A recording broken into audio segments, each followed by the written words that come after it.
Well, so in terms of quitting your addiction, malamang sa malamang narinig nyo na yung term na willpower. Di ba? Narinig nyo na yung term na willpower kapag matagal ka na sa addiction recovery journey mo. Okay, matagal ka na sa journey ng NoFap o semen retention. Pero if ikaw yung tipo na tao na hindi mo pa narinig yung willpower at hindi mo pa alam yung meaning, o probably hindi ka pa matagal sa addiction recovery mo, ito lang masasabi ko dito. Ang meaning ng willpower, bro, is it means ito yung ability ng pag-resist ng mga short-term temptation. Sa madaling salita, self-control. At kadalasan ginagamit ito sa mga probably, alam mo na, sa mga addiction. O siguro probably sobriety. O pagiging sober mo sa buong buhay mo. Sa kahit anumang addiction. Alcohol, porn, sigarilyo, at etc. etc. I know a lot of people na merong addiction, siguro probably nagre-rely dito sila. Nagre-rely sila sa willpower nila. Nagre-rely sila dahil ito yung nagbibigay nila ng inspirasyon eh. Ito yung nagbibigay ng motivation sa kanilang buhay para i-quit yung habits na yon. Well, kasi itong willpower, bro, it requires mastery. Kailangan mo talagang ma-master to, mga bro, because dito natin magkikita na if ma-master natin yung willpower, dito tayo magli-lead sa disiplina sa sarili natin. Dito tayo magli-lead sa self-discipline sa sarili natin. Especially sa addiction natin, especially sa mga bad habits natin.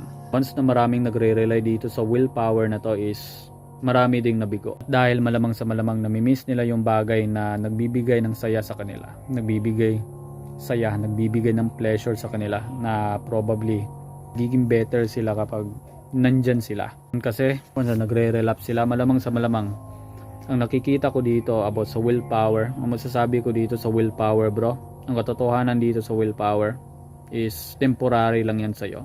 Hindi yan makakatulong sa pag-quit ng journey mo. Kasi yung willpower mo, bro, is mahina yan.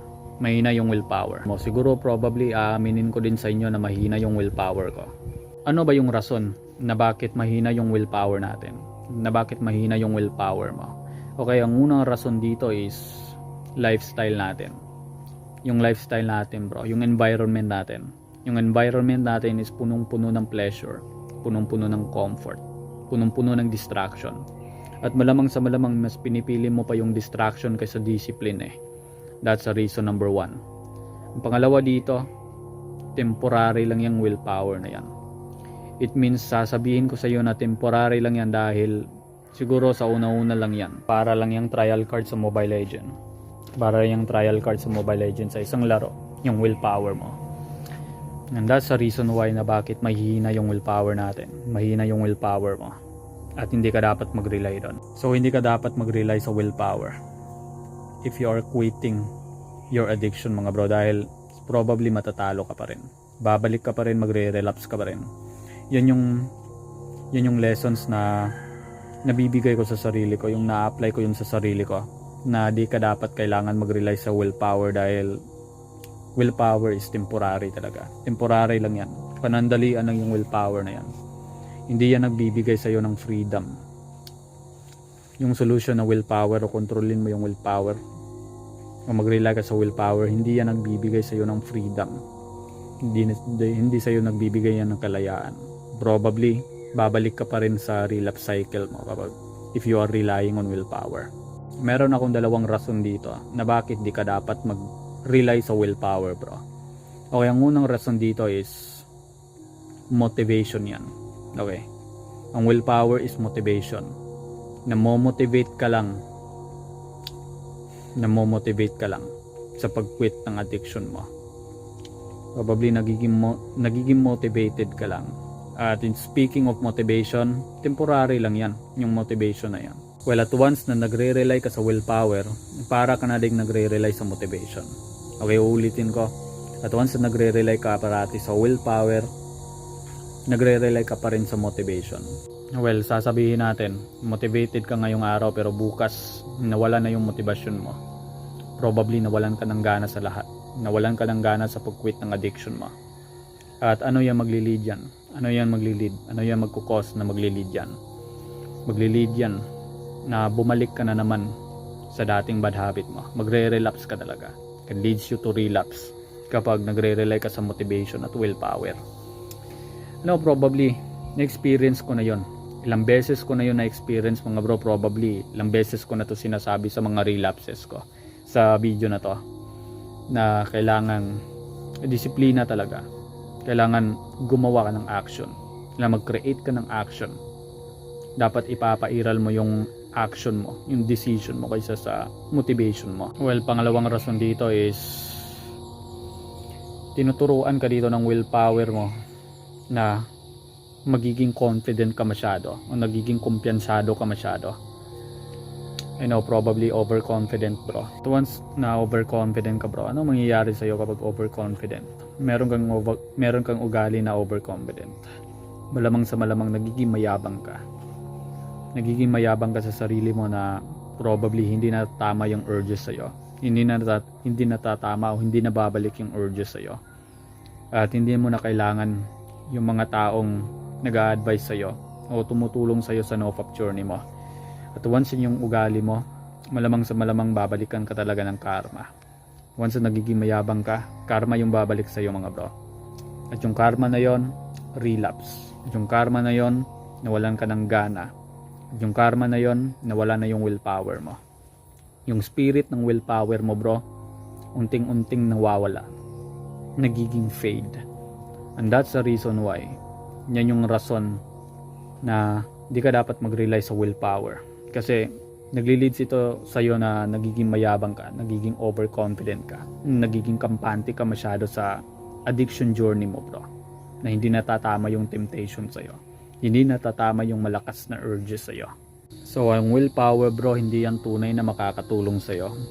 Ilang beses ko na yan na-experience sa sarili ko at hindi na ako nagre-rely sa willpower ko.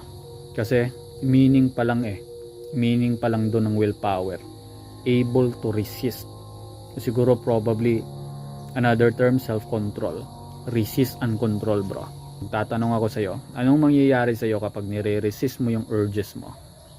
O kinokontrol mo yung urges mo, bro? Probably alam nyo na kung ano yung sagot doon. Once na nire-resist mo yung urges mo o pinipilit mo na kinokontrol mo yung urges mo sa bad habits mo, malamang sa malamang lalakas doon. Lalakas at lalakas at lalakas pa yon. That's the reason why hindi talaga nakakatulong yan. At maraming nagre-relapse sa mga taong nagre-rely ng willpower. So speaking of willpower, di mo talaga kailangan ng willpower. Ang kailangan o pang replace ng willpower is you need a higher power kaysa sa willpower mo. So ano ba yung sinasabi ko dito na probably higher power? Hindi ito kuryente Hindi ito kuryente. Hindi ito voltage. Ang higher power na sinasabi ko dito, you need to rely in God's power. Kasi sa totoo lang mga bro, siya lang yung tunay na nakakatulong sa atin, bro. Kailangan mo i-surrender mo yung life mo. Surrender mo yung buhay mo sa Panginoon. Never stop on praying on Him and never stop on trusting on Him. Probably sa buong journey ko, bro, mas na-realize ko na mas better na kailangan mo i-priority yung nasa taas. I-priority mo si God. I-priority mo yung una, yung Panginoon, kaysa sa mga bagay dito sa mundo. Kaysa sa mga bagay o importanteng bagay dito sa mundo. Dahil ang totoong importante dito is yung Panginoon. You need to put God yourself in your life. Kasi yan yung advice ko dito. Yan yung mas na-realize ko dito sa taon na ito, na kailangan kong i-prioritize yung Panginoon kaysa sa mga bagay. Yung mga bagay na nagbibigay sa akin dito ng saya dito sa mundong to. Probably si God lang talaga yung masasabi ko dito sa iyo. Surrender your life on Him at keep trusting on Him, mga bro. Kasi bro, yung mga tactics dito, yung mga tactics ko dito sa video, yung mga techniques ko dito sa video na to, I know probably maraming benefits na makukuha. At actually, it helps you, pero probably ang tunay na makakatulong sa atin is Word of God lang talaga. Word of God, yung Panginoon. Yung Panginoon, yung pagiging meron kang tiwala sa Panginoon. And that's the reason why yung mga tactics ko dito about for NoFap or avoiding urges, avoiding relapses, probably hindi ito mag-work sa'yo forever. Okay, nagpapakatotoo ako sa inyo Nagpapakatotoo ako sa inyo mga bro dahil yan yung totoo dito. Hindi yun nag-work sa inyo. Dahil kailangan mo ng higher being. Kailangan mo ng higher being. Pareha sa akin, kailangan ko ng higher being para sa addiction na to. Siguro probably kung nag-work man sa inyo yung mga tips ko dito. So actually, approve ako doon. At nagiging proud ako sa iyo bro. So, dito nagtatapos yung video natin mga bro. So salamat sa inyo mga bro. Salamat sa panonood at pakikinig dito sa video na to. No, actually, kung hindi ka pa nakasubscribe dito sa channel na ito, subscribe tong channel na to mga bro for more videos pa. At paki-like na lang tong video na to kung nagustuhan mo to. Paki-comment na lang kung meron kayong request na video, gagawan ko. So salamat sa inyo. Yan na muna sa ngayon. Salamat. See you in the next video. Stay safe. Bye.